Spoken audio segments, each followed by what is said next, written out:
नमस्कार विद्यार्थियों, आपका फिर से स्वागत है हमारे आज के इस नए वीडियो में। आज के इस नए शानदार वीडियो में हम देखने वाले हैं छत्तीसगढ़ बोर्ड कक्षा 12वीं विषय हिंदी के माह दिसंबर का असाइनमेंट का फुल सॉल्यूशन। यदि आप इस वीडियो को देखकर अपने इस असाइनमेंट को हल कर लेते हो तो आपको हिंदी के असाइनमेंट में 20 में से 20 अंक मिलने से कोई भी नहीं रोक पाएगा। तो बच्चों, आप इस वीडियो के लिए लाइक का बटन यहाँ पर जरूर से दबा दीजिए। साथ ही चैनल पर नए हो तो चैनल को सब्सक्राइब करके बेल नोटिफिकेशन ऑन कर लीजिए, ताकि हम जैसे ही कोई नया वीडियो अपलोड करें आपको उसकी तुरंत नोटिफिकेशन मिल रहा है। बच्चों, आप इसका पीडीएफ भी डाउनलोड कर सकते हैं। इसके लिए आपको वीडियो को पूरा कंप्लीट वॉच करना है।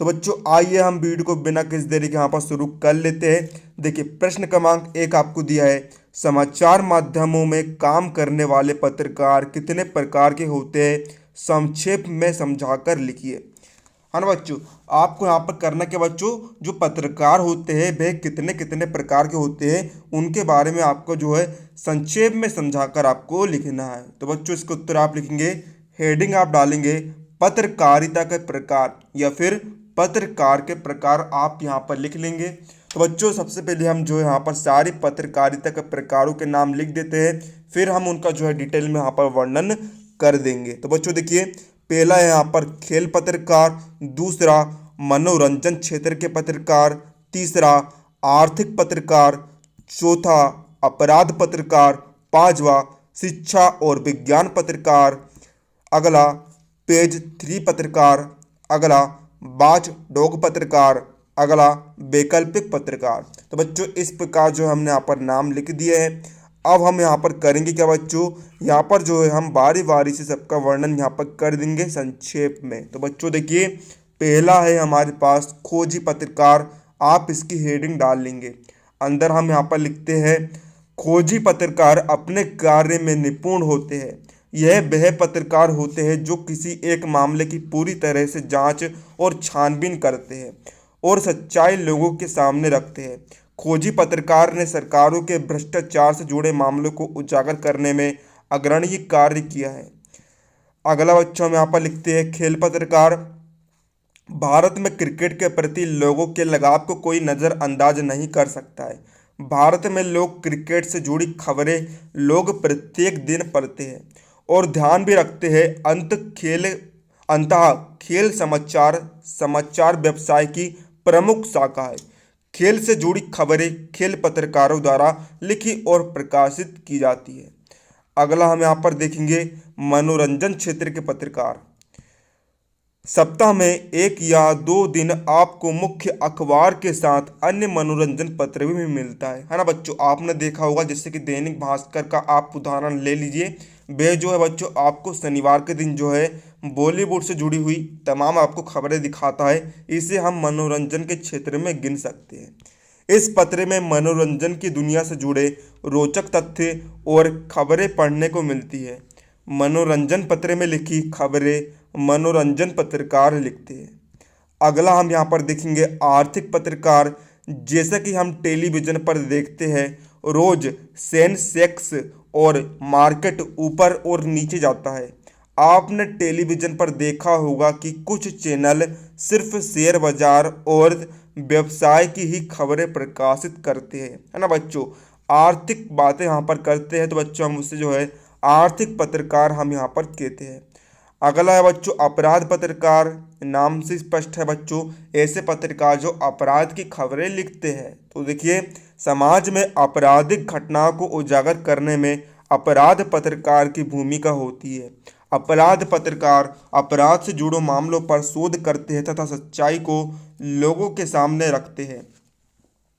अपराध पत्रकार पुलिस और सरकारों की घमंड में चूर आंखें खोलते हैं। अगला है बच्चों शिक्षा और विज्ञान पत्रकार। अखबार में एक भाग में विज्ञान और नवीन शोध से जुड़ी खबरें भी देखने को मिलती है। किस देश में क्या शोध चल रहा है तथा कौन सी नई तकनीक बाजार में आने वाली है, यह सब खबरें पढ़ने में रोचक लगती है और हमारी जानकारी को भी बढ़ाती है। अगला है बच्चों पेज 3 पत्रकार। यह वह पत्रकार होते हैं जो फिल्म और टेलीविज़न के बड़े सितारों से संबंध और दोस्ती रखते हैं तथा उनके निजी जीवन और निजी पार्टियों में जाते हैं। इस प्रकार से पेज 3 पत्रकार सितारों के निजी जीवन के तथ्य और रोचक खबरें लिखते हैं। अगला है बच्चों वॉच डॉग पत्रकार। वॉच डॉग पत्रकार एक प्रकार के पत्रकार होते हैं जो सरकार की प्रत्येक गतिविधि पर पैनी नज़र के साथ ध्यान रखते हैं। कई बार ऐसा होता है कि सरकारें अपनी कमियां किसी को नहीं बताती है और कमियों और नुकसान को छुपाने के अंदर ही अंदर कार्य करती है, जिससे देश और समाज को आर्थिक और सामाजिक नुकसान भी हो सकता है। अगला है बच्चों आखिरी आपका वैकल्पिक पत्रकार। तो इसमें हम लिखेंगे वैकल्पिक पत्रकार वह पत्रकार होते हैं जो किसी मीडिया कंपनी में पैसों के लिए कार्य नहीं करते हैं, अपितु स्वतंत्र तरीके से सच्चाई को लोगों के सामने लाने के लिए कार्य करते हैं। ऐसा पत्रकारों के लिए सच्ची पत्रकारिता ही सब कुछ होती है। उन्हें पैसे से मतलब नहीं होता है, उन्हें जो है सच्चाई से मतलब होता है। वे सच्चाई के लिए सब कुछ काम करते हैं। तो बच्चों यह हो गया आपका प्रश्न क्रमांक 1 का पूरा उत्तर। अब हम आते हैं प्रश्न क्रमांक 2 पर। प्रश्न क्रमांक 2 है इंटरनेट पर समाचार विषय पर एक आलेख लिखिए। तो बच्चों यहाँ पर आपको करना क्या है, यहाँ पर है ना आपको लिखना है। तो बच्चों यदि आप जो है कक्षा 12वीं के अन्य विषयों के असाइनमेंट के हल देखना चाहते हो तो मैंने आपको डिस्क्रिप्शन में सभी विषयों के प्लेलिस्ट की हल की लिंक आपको दे दिया हूँ। आप जिस भी विषय का हल देखना चाहे उस लिंक पर क्लिक करके आप देख सकते हैं। आपको किसी भी और अन्य चैनल पर भटकने की ज़रूरत नहीं पड़ेगी। तो बच्चों आइए हम इसका उत्तर यहाँ पर देख लेते हैं। इंटरनेट ने समाचार साझा करना बेहद आसान बना दिया है। आप दुनिया भर की किसी भी चीज़ के बारे में जानकारी प्राप्त कर सकते हैं जो कुछ ही सेकंड में आपको उपलब्ध हो जाएगी। दुनिया भर में नवीनतम समाचारों के साथ आपको अपडेट रखने के लिए कई समाचार ऐप्स बनाए गए हैं। आपको इंटरनेट के माध्यम से पहले ही तूफान, बाढ़ और अन्य प्राकृतिक आपदाओं की चेतावनी मिल सकती है ताकि आपको किसी विशेष स्थान पर रहने या कुछ दिन या सप्ताह पहले इन जगहों से दूर जाने का फैसला लेने के लिए पर्याप्त समय मिल जाता है। समाचार के पुष्टिकरण में भी इंटरनेट की सहायता ली जाती है। तो बच्चों ये आपका प्रश्न क्रमांक 2 का उत्तर हो जाता है। इतना ही आपको लिखना है। प्रश्न क्रमांक 3 हमको यहाँ पर दिया गया है बच्चे की एकाग्रता कैसे बढ़ाए। इस विषय पर आपको बच्चों एक फीचर आपको लिखना है या फिर हम कह सकते हैं आपको यहाँ पर एक लेख लिखना है। तो बच्चों इसको उत्तर हम देखते हैं, है ना। बच्चों की एकाग्रता कैसे बढ़ाएं। किसी भी क्षेत्र में व्यक्ति को सफलता निर्धारित करने या फिर सफलता प्राप्त करने वाली सबसे महत्वपूर्ण मूल और निर्णायक कारक उसकी एकाग्रता शक्ति है। एकाग्रता का अर्थ है कि किसी उद्देश्य की प्राप्ति के लिए अन्य बातों पर ध्यान न लगाते हुए एक ही चीज पर ध्यान केंद्रित करना।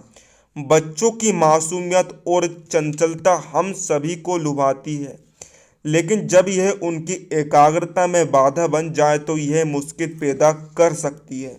बच्चों की एकाग्रता को बढ़ाने के लिए आवश्यक है कि उनके स्वास्थ्य पर विशेष रूप से ध्यान दिया जाए, क्योंकि स्वास्थ्य संबंधी समस्याओं का अनुभव होने पर बच्चे में एकाग्रता की कमी हो जाती है। नियमित रूप से नींद न लेना भी एकाग्रता में कमी का कारण बन सकता है, अतः हमें बच्चों की नींद पर भी ध्यान देना चाहिए जिससे उनकी एकाग्रता बढ़ सके। प्रश्न क्रमांक 4 बच्चों हम यहाँ पर देखेंगे निम्नलिखित काव्यांश को पढ़कर नीचे दिए गए प्रश्नों के उत्तर लिखिए। तो बच्चों देखिए आपको नीचे जो है एक काव्यांश दिया गया है, इसे हम यहाँ पर पढ़ेंगे और नीचे इसी से रिलेटेड कुछ क्वेश्चंस आपको दिए गए हैं, उनके उत्तर हम यहाँ पर लिखेंगे। तो बच्चों यहाँ पर देखिए काव्यांश को हम यहाँ पर पढ़ते हैं। नहला के छलके निर्मल जल से उलझे हुए गेसुओं में कंघी करके किस प्यार से देखता है बच्चा मुंह को, जब घुटनियों में लेके ही पिनहाती कपड़े, है ना। तो बच्चों ये आपका काव्यांश था 3 लाइन का। आइए हम इसके क्वेश्चन और उसके आंसर यहाँ पर देख लेते हैं। तो बच्चों देखिए का नंबर का क्वेश्चन आपको दिया है। इस काव्यांश का आपको जो है इसमें भाव सौंदर्य आपको लिखना है। तो बच्चों इसको उत्तर हम देखेंगे। काव्यांश में जो शायर है माँ द्वारा बच्चे को नहलाने की क्रिया का वर्णन करते हुए माँ और बेटे के पारस्परिक स्नेह प्रदर्शन का चित्रण करता है। मार्स ने पूर्वक अपने बच्चे को नहलाती, उसके बाल संवारती और कपड़े पहनाती है। माँ के ऐसा करने पर बच्चा बड़े प्यार से उसके मुंह की ओर देखता है। अगला बच्चों यहाँ पर खा नंबर का क्वेश्चन आपको दिया है। रुबाई छंद का परिचय देते हुए इस अंश की भाषा की विशेषताओं पर प्रकाश डालिए। तो बच्चों इसका उत्तर हम यहाँ पर लिखेंगे। रुबाई उर्दू भाषा का छंद है। इसकी भाषा की विशेषता यह है बच्चों, यदि आपको जो है इसका PDF सॉल्यूशन यदि आपको चाहिए तो मैंने डिस्क्रिप्शन में आपको जो है अपने टेलीग्राम चैनल की लिंक दे दिया हूँ। उस लिंक पर क्लिक करके आप हमारे टेलीग्राम चैनल को सब्सक्राइब कर लीजिए। वहाँ पर आपको इसका संपूर्ण PDF सॉल्यूशन मिल जाएगा। आइए हम आगे पढ़ते हैं कि इसमें उर्दू एवं लोक भाषा के विशिष्ट शब्द प्रयोग किए गए हैं। जैसे रुबाई में गेसु, घुटनियों, कंघी, पिनहाती आदि विशिष्ट शब्द प्रयुक्त है। प्रश्न 5 है बच्चों आपका। दूर के ढोल सुहावने होते हैं क्योंकि उनकी कर्कशता दूर तक नहीं पहुंचती, परंतु उनकी कर्कशता समीपस्थ लोगों को भी कटु प्रतीत नहीं होती। क्यों? इसका आपको लिखना है, इसके बारे में आपको लिखना है। तो बच्चों उसका उत्तर हम देखेंगे। दूर के ढोल इसलिए अच्छे लगते हैं क्योंकि उनकी कण कटु ध्वनि बहुत दूर तक नहीं पहुंचती है। जब वे बज रहे होते हैं तो समीप बैठे हुए लोगों के कान के पर्दे फाड़ रहे होते हैं, जबकि दूर किसी भी नदी के किनारे संध्याकालीन समय के शांत वातावरण में बैठे हुए लोगों को अपने मधुर स्वर से प्रसन्न कर रहे होते हैं। जब उसके साथ आनंद का कलरव, उत्सव व प्रमोद और प्रेम का संगीत ये तीनों मिले रहते हैं, तभी उसकी कर्कशता समीपस्थ लोगों को भी कटु नहीं प्रतीत होती है। बच्चों आपका इस असाइनमेंट का लास्ट आखिरी 6वां क्वेश्चन है। असली वस्तु है हेठ, खूटी नहीं। लेखक के ऐसा कहने का क्या आशय या फिर तात्पर्य है, इसके बारे में आपको बताना। तो बच्चों आप इसको उत्तर लिखेंगे। असली वस्तु हेठ है ना कि खूटी। यही अवस्था साहित्य रचना में भी होती है, अर्थात मन के भावे ही असली वस्तु है, विषय अथवा शीर्षक नहीं। तात्पर्य यह है कि यदि हृदय में भाव एवं विचार हो तो किसी भी विषय पर लिखा जा सकता है। प्रस्तुत गद्यांश में हेठ का उदाहरण मनोभावों के लिए दिया गया है और खूटी का विषय के लिए। गार्डिनर महोदय के अनुसार जिस प्रकार मुख्य वस्तु हेठ होती है, खूटी नहीं, उसी प्रकार मन के भाव विचार मुख्य है, विषय नहीं। आशय यह है कि यदि मन में भाव एवं विचार हो तो किसी भी विषय पर लिखा जा सकता है।